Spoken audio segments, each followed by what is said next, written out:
Cheers. Cheers. Welcome to Founders Rock. Thank you. Great.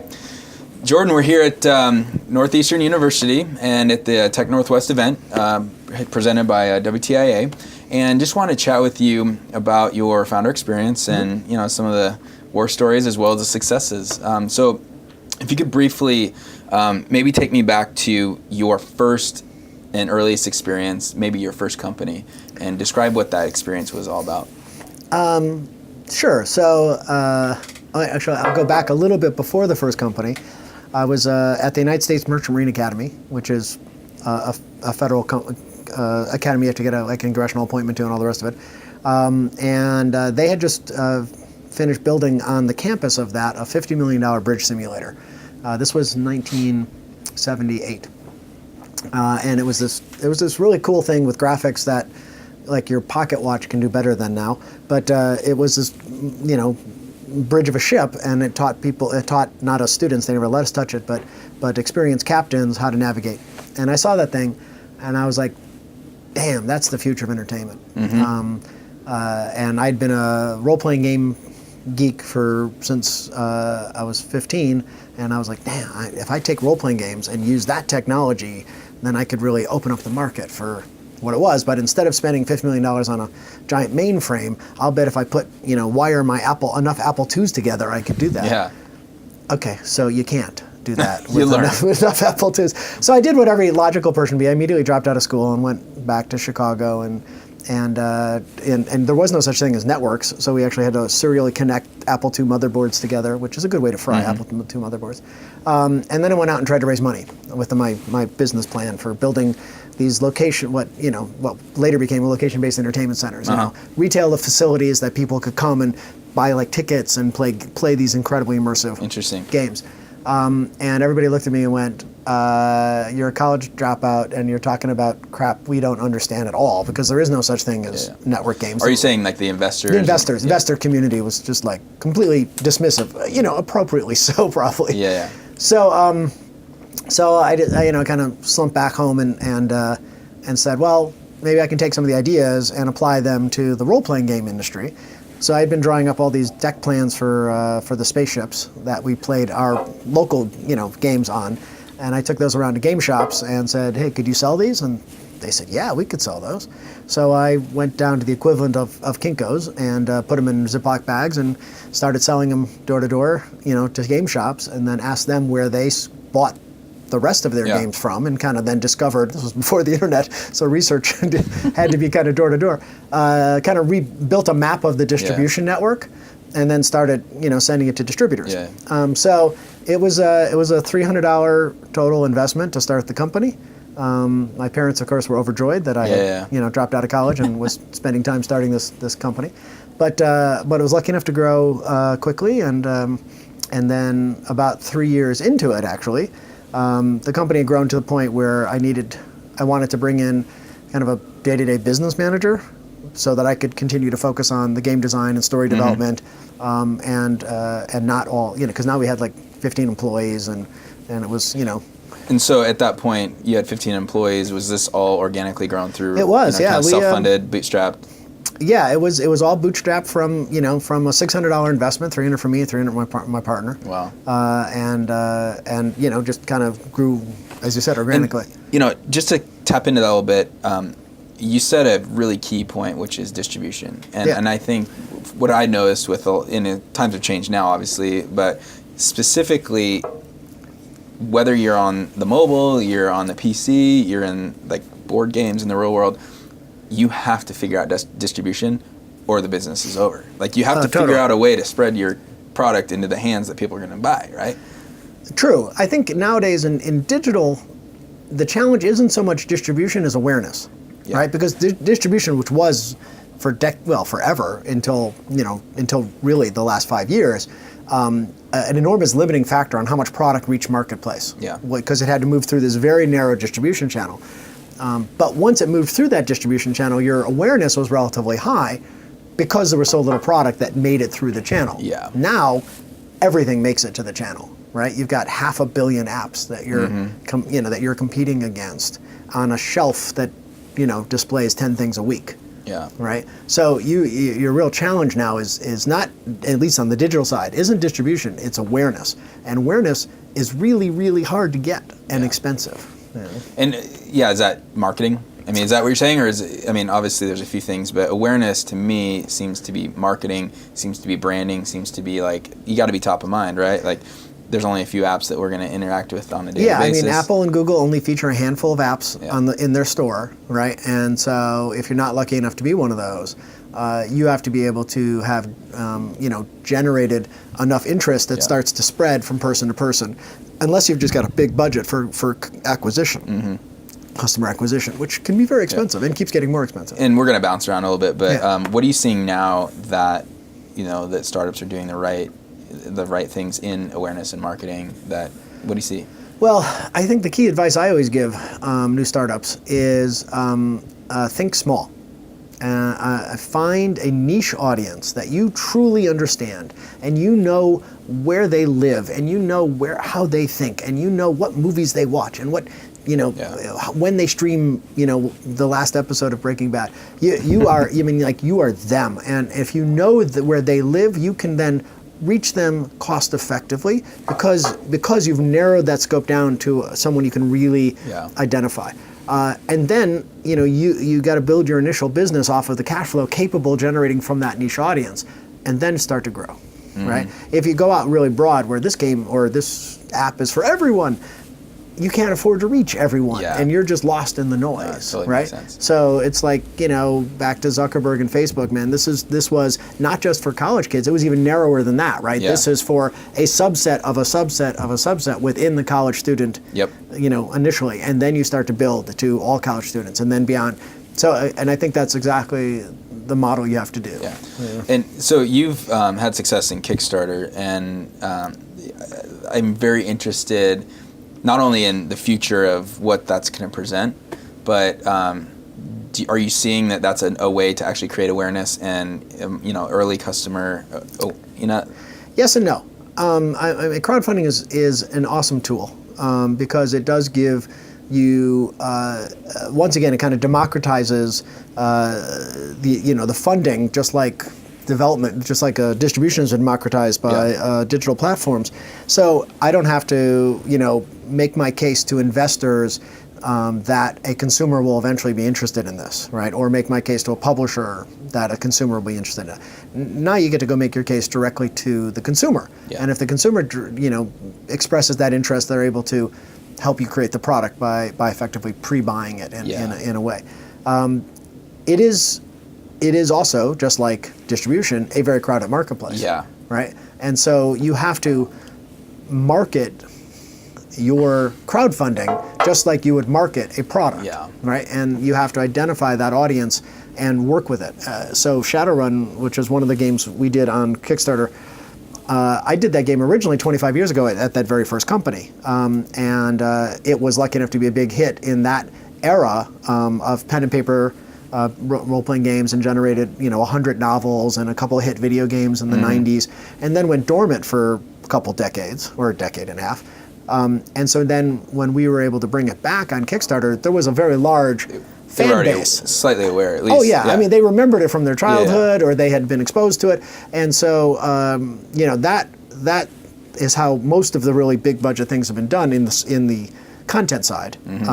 Is this kind of nostalgia, or brands or games that have built-in audiences. We're now in the process of doing one which is the opposite. It is a brand new property, and it's a paradigm shift in how games are played. Interesting. And it's much tougher, right? Because we're asking the audience to make a pretty big leap of faith. Yeah, it's new. Yeah, they can't go, I remember that, I love it. No, it's like, I think that would be cool, right? I think I get what they're talking about, and it's a much bigger leap of faith. And so this one also, this had a $500K total, and I don't know, touch and go to see if we're going to make it. So I heard a really interesting comment on Kickstarter the other day that I want to get your opinion on. He said, we basically talked about, and this was more like in the kind of hardware perspective of Kickstarter, if you put a product on there, and he said, it's a great way to do customer research for large companies.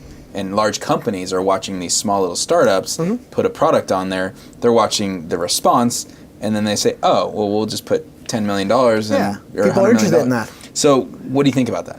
Well, I mean, one of the benefits of Kickstarter, even to an entrepreneur, is that it is a way of validating your product concept, not just to receive funding for it, but that there is actually a market. Yes. Right? Because I've raised money with investors and then brought something to market to find out no one gave a damn.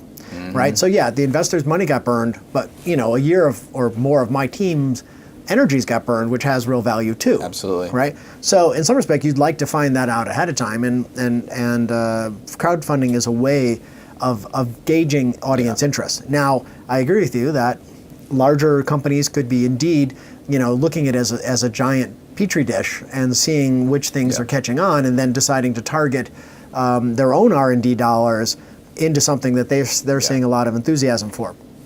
I think we've seen that with like the Pebble, for instance, as a direct example. That's exactly what he said. Right? But you notice the Pebble still came to market a year before any of the competitors. Yeah. Right? So they had their chance to start to build a market base because big companies just move slow. Yeah. Right? I mean, the entrepreneur's primary advantage, I think an entrepreneur, he or she has two primary advantages in the ecosystem. One is you can move fast, right? You don't have any of the bureaucracy of decision making. You don't have any of the competing agendas that a large company has to be able to, greenlight a project and get it going. And that is a killer asset. And if you fritter that asset away by taking a long time to make decisions, you've killed yourself. Yeah. So in reality, it's not really changed too much because big companies did see what smaller companies were doing before Kickstarter. It basically did this. It was the same, right? I think basically it gave the big companies, let's say, another 6 to 12 month advance. Yeah. Because before they wouldn't have known that the entrepreneur was working on it until it hit the marketplace. Yeah. And then they would, if they saw a good response, they would dive in and try to copy and extend. So it gave them, it's going to shorten the window that you as the entrepreneur have exclusively in the marketplace before the knockoffs come. Now that's, of course, unless you've been able to secure some form of IP protection in forms of patents or trademark copyrights, on. But the other key advantage beyond decision making is the ability to fail. And this is something that big companies don't have either. You're right. Right? Yeah. They're, by nature, whether it's Wall Street or just by the nature of the dynamics of a large company and not wanting to be seen as the person who did a project that failed within a larger company, they're much more risk averse. And your ability as a entrepreneur, you have to be willing to just say, damn, I will take a pratfall in public, but let's just go make it happen and see if we do that. And then get yourself up and do it again. And Kickstarter or crowdfunding is a very public pratfall. Yeah, it is. So on that note, describe your most difficult experience and the lessons that you took out of that. You've started a number of companies, so there's probably a lot to choose from. But I mean, I've kept companies alive on credit cards. I mean, I couldn't get American Express for a decade after one of those. And I've you do a lot of crazy things. I mean, I guess one of the experiences we had, this was a location-based entertainment company. So we had started. I came up with that vision. I went and started the pen and paper company because I couldn't raise the money to do the big location-based entertainment company. And then that company grew, and 7 years later, we then started to fund the development of what I originally envisioned, right? So it was now 87. And we started off with thinking that it was going to cost us like $300,000 to do, which in today's dollar is $17 billion, because it was a long time ago. And as we got into the project, we were off by a factor of 10, right? So because everything was so new and so different, we had to invent so many technologies in terms of network cards and 3D graphics, and we literally had to create all of this from scratch because none of it existed. And so it took what was a very successful company and started to grind it into the dirt, right? I mean, we went from having excess cash flow and being in really good financial position to really just kind of just skirting the edge and having to play all sorts of games with our suppliers and our vendors and our customers to try to keep this project that was just consuming an incredible amount of money. And then we finally got the thing up and going and running, and we got a huge amount of press for it because it was so innovative, but it wasn't a ton of money because it was, it's a retail site, and to work off all that R&D and the big team we had built to create it, we knew we were going to have to create a chain of these things. So that's when we started getting into having to fund it in licensing deals we did with Japan and by abusing American Express cards, things like that. And we just we refused to give up, which can both be good or really stupid. I've had in this case it worked out, but I've had other cases where I should have just given up a long time ago. So when is the right time to end it? That's the big question, right? And everyone struggles with it. It's a really good one, and I'm not a poster child for being a good decision maker in that regard.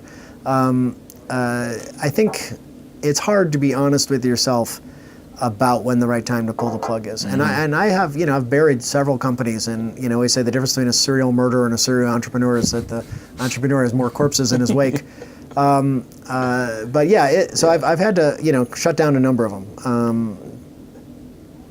And I probably, in almost every case, should have done it earlier, right? Yeah. But I'm not really at nature a business guy.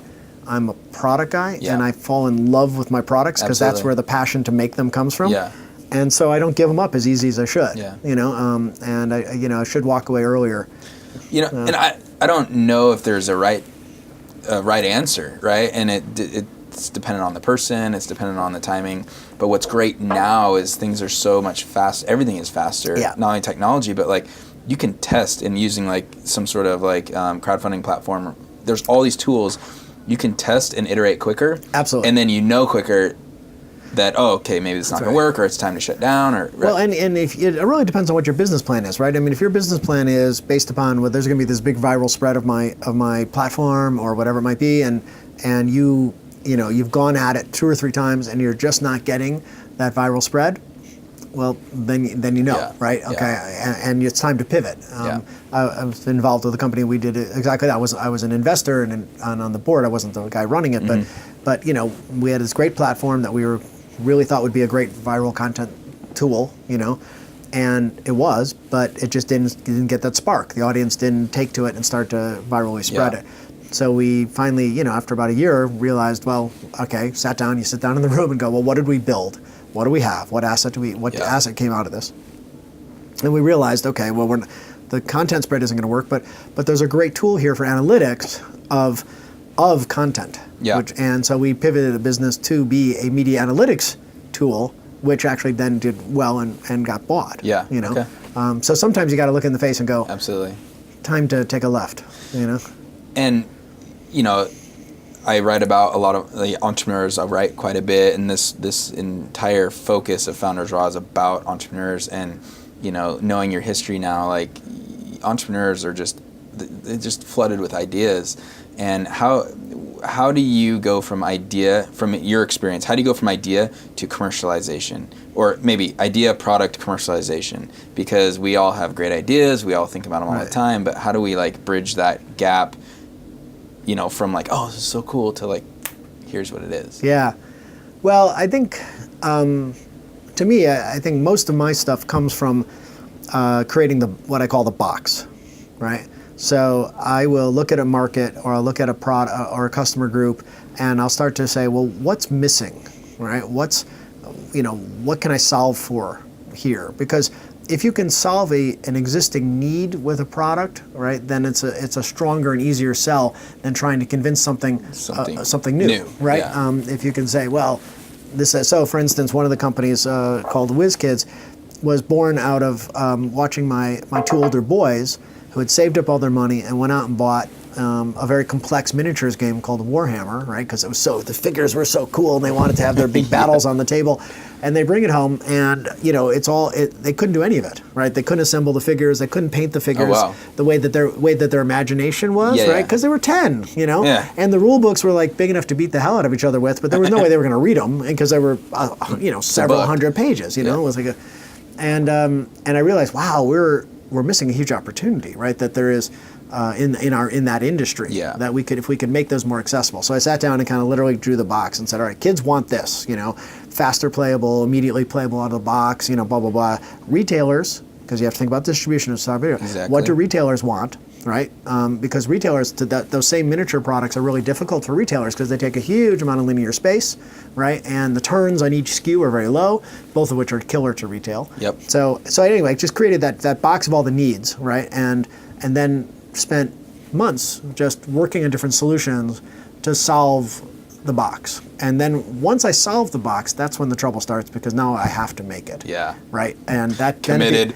It becomes a quest at that point, Yeah. right? This thing has to be born, and that's not always that doesn't always mean it's going to work. Yeah, yeah. So sometimes you go out and quest that die. How did you you basically talking about customer development and customer, discovery, I guess is the word now. But how did you go about when you identified the need? Did you go interview? Did you go talk to even the retailers, or even how did you do some customer development on that?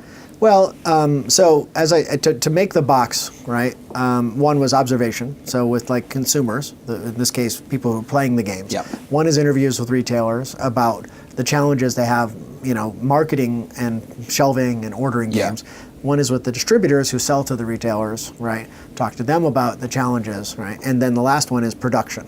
How can I amortize the cost of all the development Absolutely, necessary to do this, right? And so that comes through research as well. So in that particular case, I knew that I wanted the figures to be pre-painted and pre-assembled, right, which had not been done before.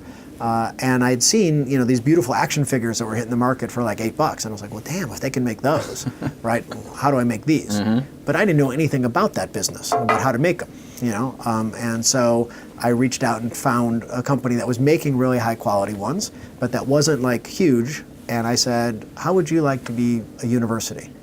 I'll pay you to teach me how to make those, right? And so I That's did. awesome. I paid them $20,000, and they taught me, how to make those. I went to China with them multiple times. I met the factories. I went and That's learned great, that yeah. business to be able to know how to do it, to be able to answer, and then twist it to make it what I needed, right? Yep. Because I wasn't making action figures, I was making a slightly different thing. But yeah, you got to pay for education sometimes. Absolutely. Man, that's crazy, because it's just funny, when you look at some of the startups now, and they have these grandiose ideas, and they have we're going to do this, that, and whatever, but they forgot to actually talk to the right people in the customer segment to really qualify, is this the right product, is this the right solution? And what, as you were describing that, what in my mind was work, right? Mm-hmm. You actually had to spend some time working on that. You had to spend the time.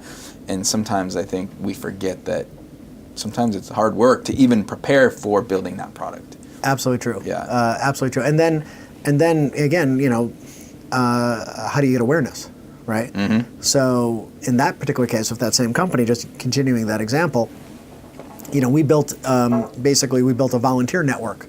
I looked at it and said, well, this is a social game. It needs to be played in social places. It needs to be played in the stores where they buy it, because that's how you generate, purchase. Yeah. So I said, well, Mary Kay.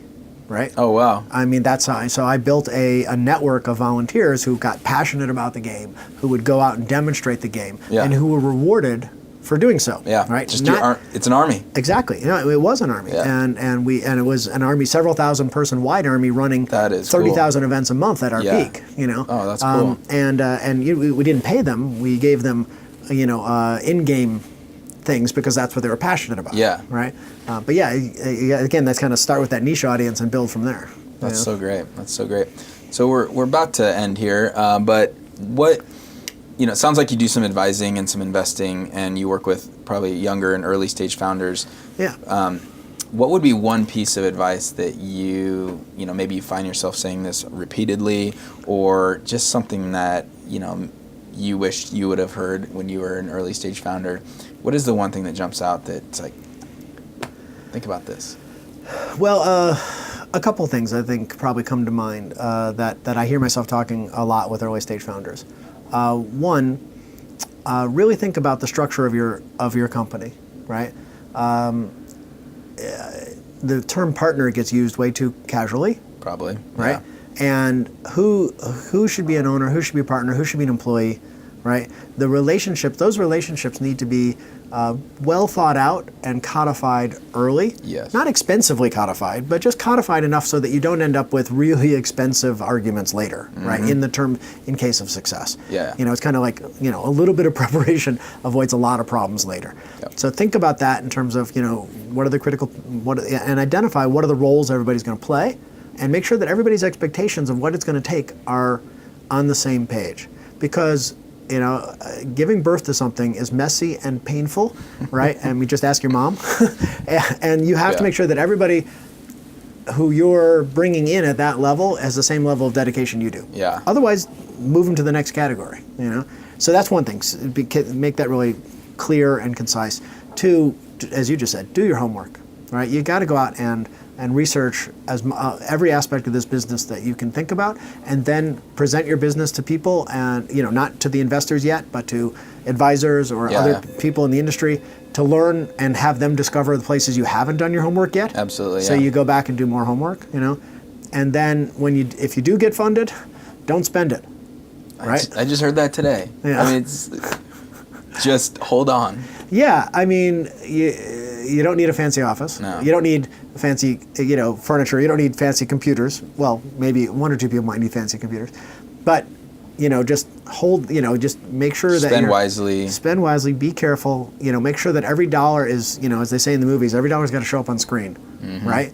Anything that doesn't directly impact the customer experience is wasted dollar. And be incredibly critical on what features, whatever it is, need to be in that initial release, right? So that you don't, feature creep yourself into oblivion. God, that's great. Well, thank you very much. Cheers. My pleasure. Look right. forward to talking again. Enjoy.